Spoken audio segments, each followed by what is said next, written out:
now we're going to set up for the program. And while he's doing that, I'm going to give you a little history. I'm going to talk about Christian Union churches in Rhode Island. A lot of people say, that was a church, wasn't it, Herb? Yes. Well, what kind was it? It was a Christian Union church. What's that? And I couldn't sometimes give them much of an answer. So many years ago, I started to research this project. And there's not that much information on them because they were a small outfit.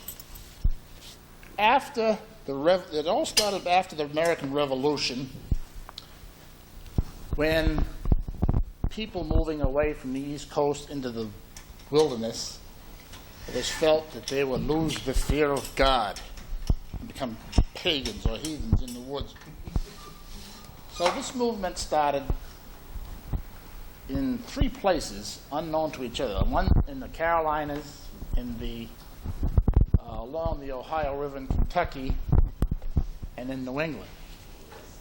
In the South and in the Midwest, it became known as what is now known today as the Disciples of Christ Church, of which 2 of our American presidents have been members, James Garfield and Lyndon Johnson.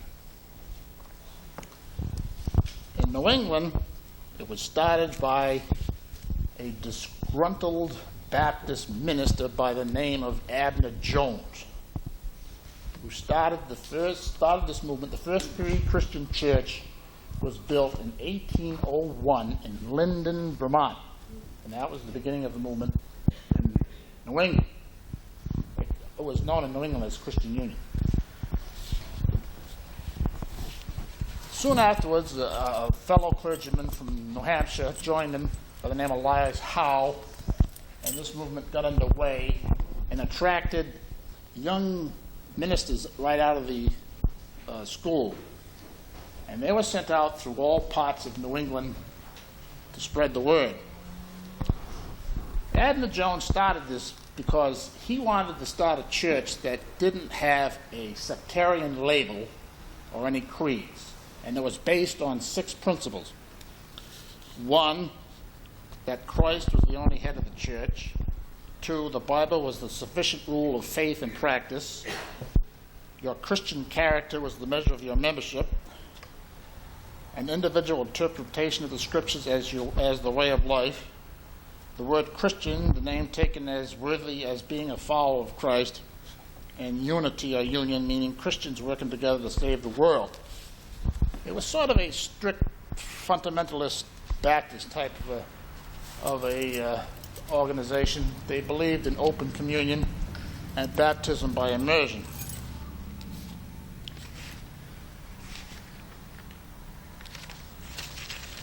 So I think we're going to get to the slides here next. In Rhode Island, this movement first appeared in 2 places during the first decade of the movement, in the first decade of the 19th century. The first place being on the Quidnick Island on the site where we're now sitting. The other was in the town of Coventry in the western hinterlands of Rhode Island. And this property was bought in 1810 when 5 people who had heard a young minister who was coming through the region speaking during the winter of 1808 and the summer of 1809, these 5 people decided that they had received the covenant of the Lord, so forth, and they purchased this corner lot from the Cornells in 1810.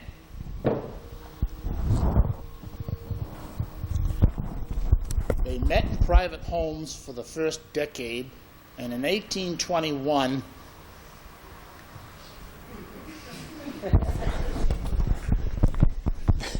they started the construction of a small building on this site, and they call themselves the Rhode Island Union Society. And in 1824, the construction underway, but during the first few years that the building was going, there was dissension, and there was sort of a hit and miss type of organization. There was dissension, and it wasn't too well organized.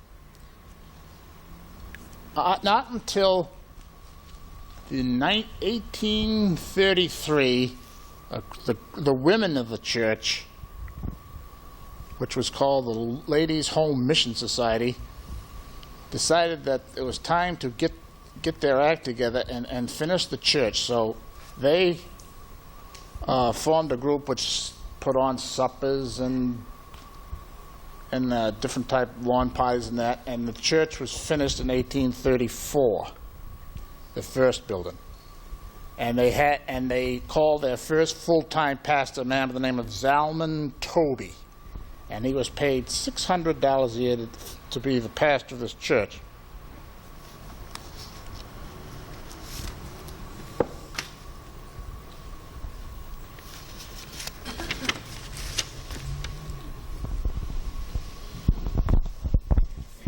As it went on through the middle of the 19th century, it started to grow after the women had reorganized it, and in 1860, the picture that you've been looking at over there, the Reverend William Miller was called to be the pastor. He had the longest and the most successful pastorate here, serving 11 years, at which time this church was built. The structure was started in the summer of 1865 and cost $7,000.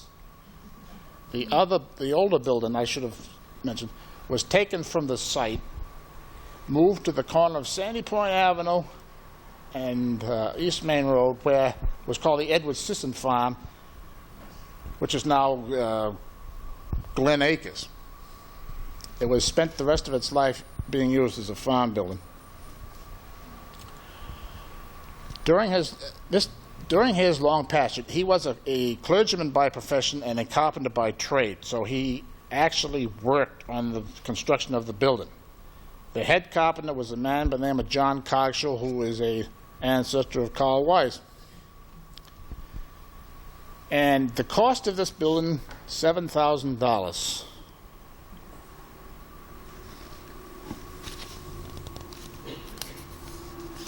Shortly after this building was built is when Julia Ward Howe was a guest preacher on several occasions, speaking on her Battle Hymn of the Republic, and she was a great speaker on women's rights. The church in 1888 burnt its mortgage and never was in debt again throughout its long 130-year history.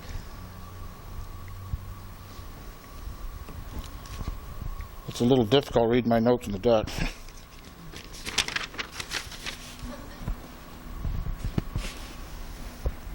Dr. Channing, who used to summer across the street in the Oakland Farm, although he was a great Unitarian, he was quite sympathetic to this congregation and was a great moral supporter of it. And the Vanderbilts supported it also financially to keep it vibrant. The church really flourished from the construction of this building until the end of the century, when it started to dwindle a little bit. And this type of religion was not so popular anymore. One of the reasons that it was not too popular because they were not big into forgiveness. They weren't flexible. In the record books it shows on the last column on the right, it'll say a reason for dismissal, and it gives the word, well, there were usually four reasons. Death, of course, or transferred to another church, dropped for neglect, or apostasy. Apostasy is like a mild form of heresy, I guess. And they were very strict. If you were caught gossiping excessively or being seen walking them through town inebriated, you were called before the board and told that if you wanted to remain a member in this church, you better mend your ways. Those that didn't ended up with the word apostasy by their name, and they were out. You want a flashlight? No, I'm all right. Can you have the next slide? There's a side shot of it. These were taken about a month ago. Okay. Next. Here's the only shot we have of it, of the interior. The last time it was had any work. I think the occasion here was the organ. This pipe organ came from Emmanuel Church in Newport. The first Emmanuel Church stood where the present one is now, and when the Brown family gave the money to build the present one, this building was demolished, and this church bought the organ and moved it here in 1902 for a total cost of $635.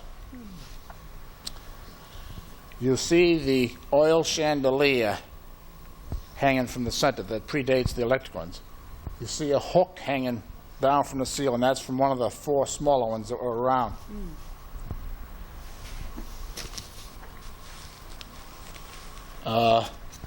Next slide. When this church started, it also was one of the few at Portsmouth, few Christian Union churches that had its own cemetery. This is the Union Cemetery, which is just about 1/10 of a mile south of here on the other side of East Main Road. Okay.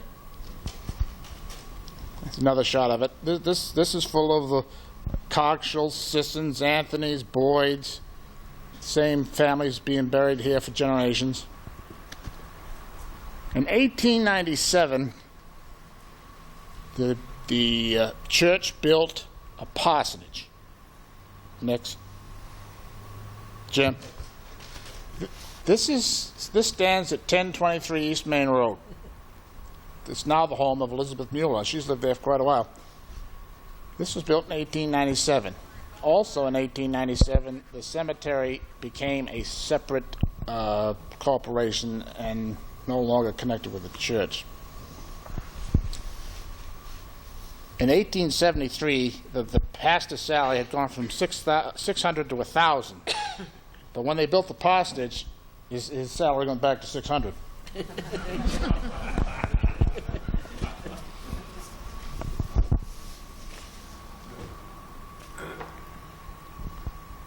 After the turn of the century, the membership dwindled a little bit, and the last full-time pastor they had was called in 1915 by the name of Robert Downing. He was a stage actor turned clergyman. And after he was only here 2 years, but after he came here, there was a sharp decline in membership, and the members give him full credit for the demise of the church. He was asked to leave the parsonage, and practically it came close to having him evicted. After he did leave, the parsonage was rented thereafter.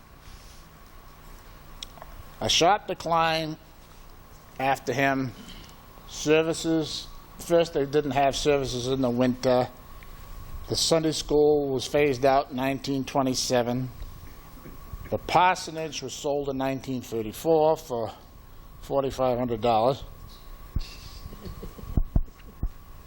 And it got down to 14 elderly members. All during this decline, they thought that they were going to be inspired and there was going to be a turnaround. It never happened. So, in the summer of 1937, the last church service was held in this building. During the time which they had no full-time pastor, they had to rely on supply pastors from New Bedford and Fall River. And of course, they had to preach at their own church first, so another thing was that they didn't get down, and church services were held in the middle of the afternoon, which wasn't too appealing for people to attend at that hour of the day. So the 14 members decided in 1939 to dissolve the corporation, and then on the third day of June, the Portsmouth Historical Society became the owners of the Portsmouth Christian Union Church. Okay.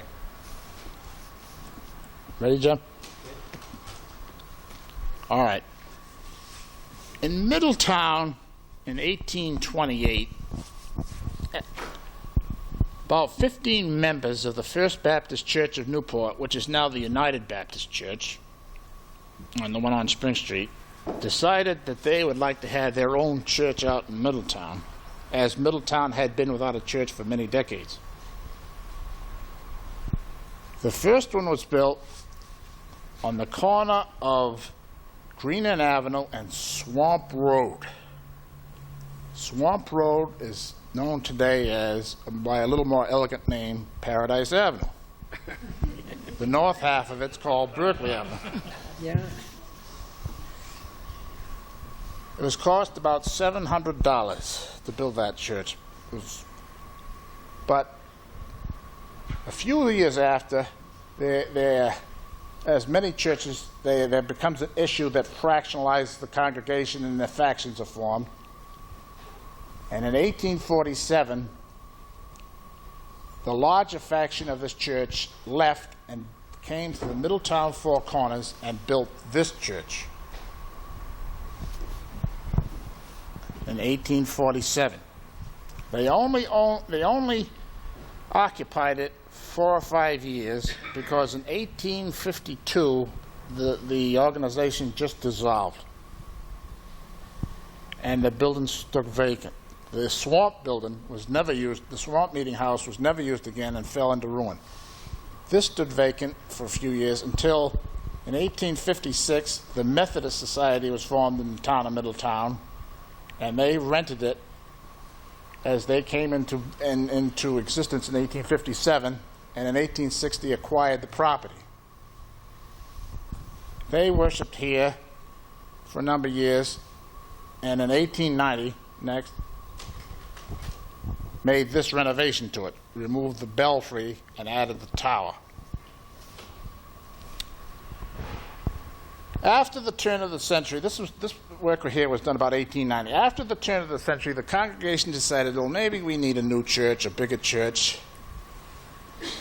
So in 1908, this building was demolished, and the man who demolished it got for payment for doing it the lumber. And in 1908, this building was built on the same site, and was known as the First Methodist Episcopal Church of Middletown. In the 1930s, it became simply the Middletown Methodist Church. This was built in 1908, and they worshipped here for 20 years until 1928.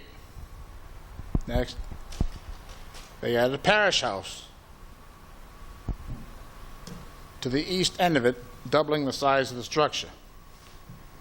They worshipped here for another 40 years until they decided that they needed another new church, which they built across the street from this structure in about 1968 or 70. And this building today now looks like this.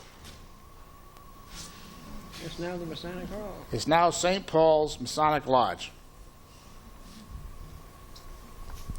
And that's the story in the Middletown Church. Okay, Jim? Bristol. This building stands at 176 High Street on the corner of Constitution Street in Bristol. It was built in 1834 for $3,600. It is about 2/3 the size of this building. In fact, it's about square. It's about 40 by 40. I have an early picture of it when it was built. It's on the wall. Take a look at it before you leave. One taken in 1874. This congregation lasted only 40 years, and in the mid-1870s, It stood vacant for a few years, and in 1880 was acquired by the United Brothers Independent Order of Oddfellows. And I don't know how long that organization lasts, but it is now an apartment house with a dry cleaning store and a hairdressing salon on the first floor. When Reverend Miller left this church here in 1871, his pastorate was extremely successful here, but he came to this church trying to revive it, but it was too late, and he was only there a short time. The Reverend William Miller left this church and went from here to Swansea. The little church is still there. It's still active. It's the one on Route 6 up by Eileen Darling's. If any of you are familiar with that.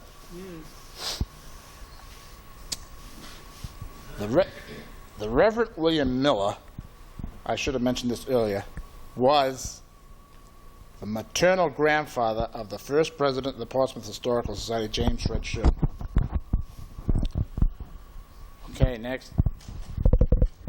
Here's another shot of it standing diagonally across the corner. You notice it still retains some of its Greek Revival architecture, and picture where that chimney is, a quite ornate steeple. Okay. The Adamsville School, 1914. This building was started off as a church when in the early 1840s, the First Baptist Church of Tiverton, just a little bit north of here over the line, commonly known as the Old Stone Church, First Baptist Church of Tiverton, a small group broke away and they built this. And they called them, although they were a Christian union, they called themselves the Christian Baptist Society. I guess it was sort of antagonistic. They would consider themselves Christians that were Baptist as opposed to Baptists that weren't Christians, I guess. It was only used a very short time. For as early as 1860, it was used as a public school, for which it was used until the late 1920s when the Josephine Wilbur School was built at the Commons and all the little one-room schools were no longer used. It was torn down a few years after. Okay, now we're over to the western part of the state, the other area where this movement started. This is the Rice City Tavern, built in 1796 in Rice City in the western Coventry. Now, calling this village a city is sort of stretching the imagination, because this and the church are the two largest structures in it. This was run by brothers William and Samuel Rice, and it was the midpoint watering hole between Providence and New London, Connecticut. And it was quite a thriving business. And as I said earlier, in the early days of this movement, the young ministers traveled throughout New England, and one by the name of Douglas Farnham preached through this section of Rhode Island and converted the brothers. Instead of being rowdy innkeepers, they saw the light, sort of. And in 1812, started the Rice City Church. Next. In this room, this is a room inside the tavern where this conversion took place, and the plans to build a church and the whole movement on that side of the state got started. Okay. This was the Rice City Church, built exactly 150 years ago, and it is considered to be the mother church of the Christian Union churches. And throughout its history has served as the conference center for the Rhode Island Conference of Christian Union Churches.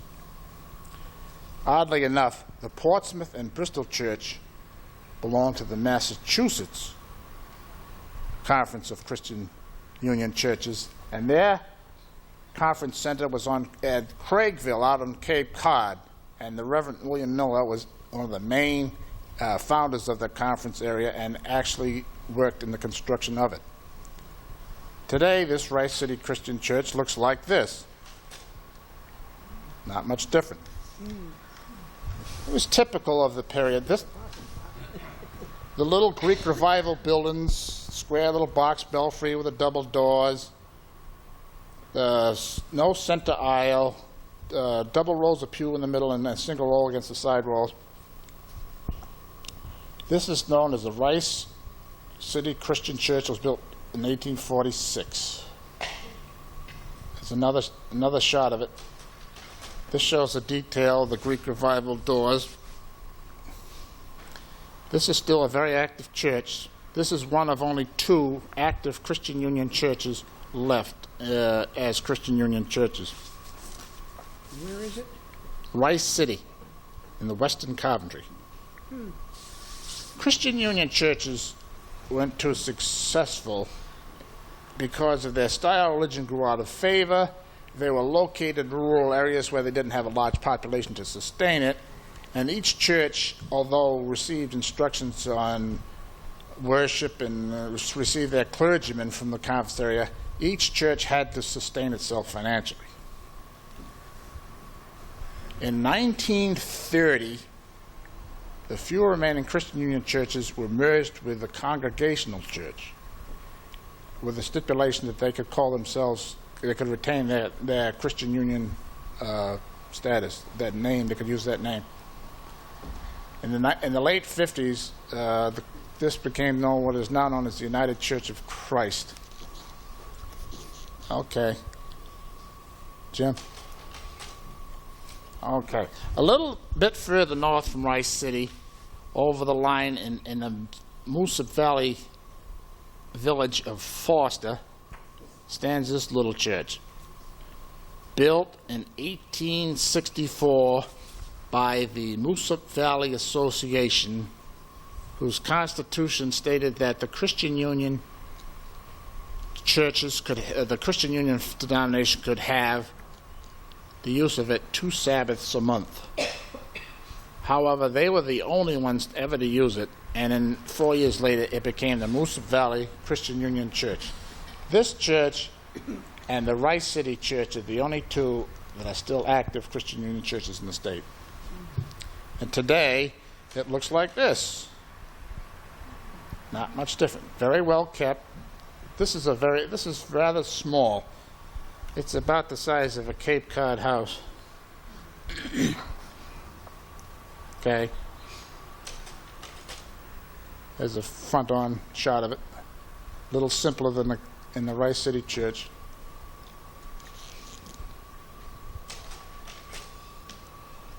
A little further north, Foster Center. As the Rice City Church grew, there were different groups that became interested in this type of religion, and they wanted churches in their own village. So this one came into being a little later. It was founded in 1859, but this building wasn't built till 1882. And this was a thriving church until after the turn of the century, when it started to go downhill like this one. And in 1927, it decided, in order to survive, it joined the Baptists, and it is now a Baptist church. And there it is today.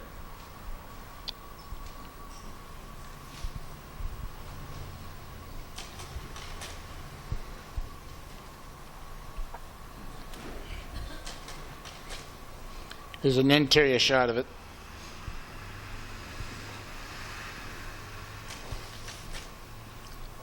A little further to the east, the village of Clayville.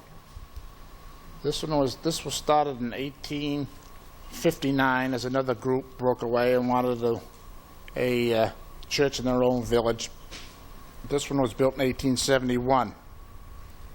This remained in the Christian Union Conference until 1947, when they decided to become an independent church, and it is now simply known as the Clayville Church. There it is today. Same little Greek Revival structures. Okay.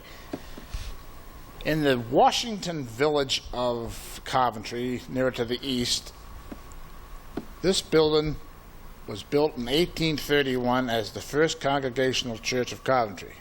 That was not a successful operation, and after a couple of decades that folded, and in 1855 it became Washington Christian Union Church. That lasted even less, about 15 years, and in 1872 the building was acquired by the Methodist, and it has been known as the Washington Methodist Church ever since. Here it is today, with another window and aluminum siding.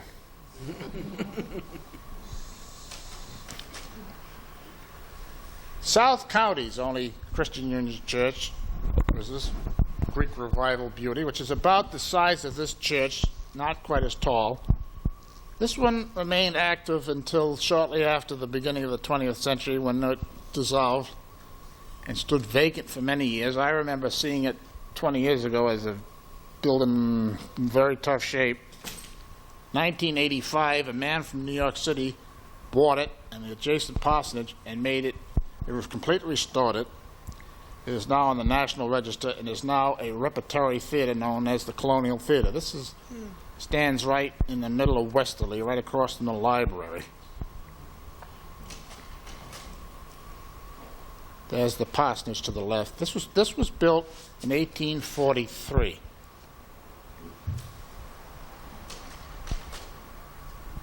There's the parsonage. Very Greek Revival.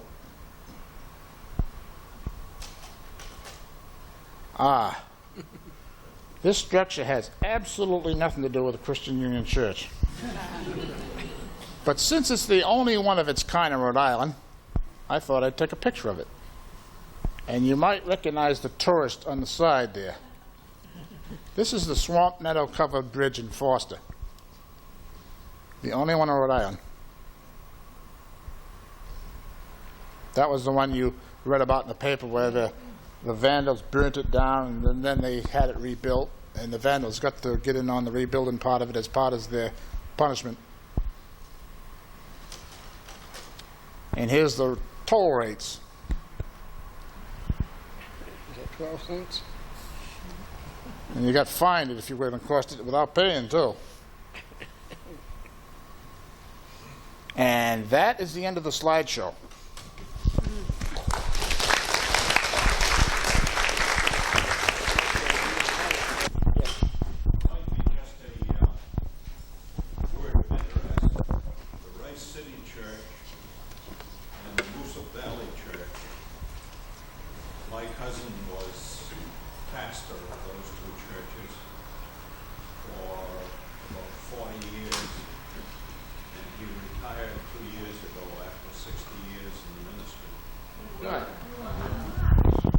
I know that some of these churches shared pastors because of their small size. That's Mr. Bob Drew, who was president of Cranston and also was president of the League. Thank you.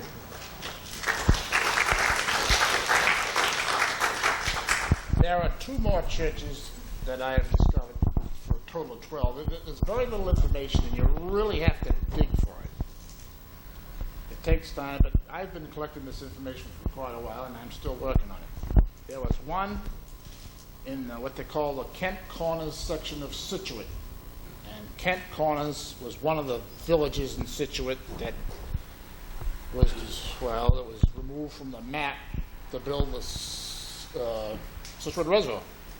And all the buildings in it were either torn down or burnt down. So that one only lasted about 20 years. Because when the Scituate Reservoir was acquired, that was demolished. There's one, I believe, in Providence, or was one, in Broad Street, somewhere up around Elmwood. I have yet to dig out any information on that. But I'm still working on it.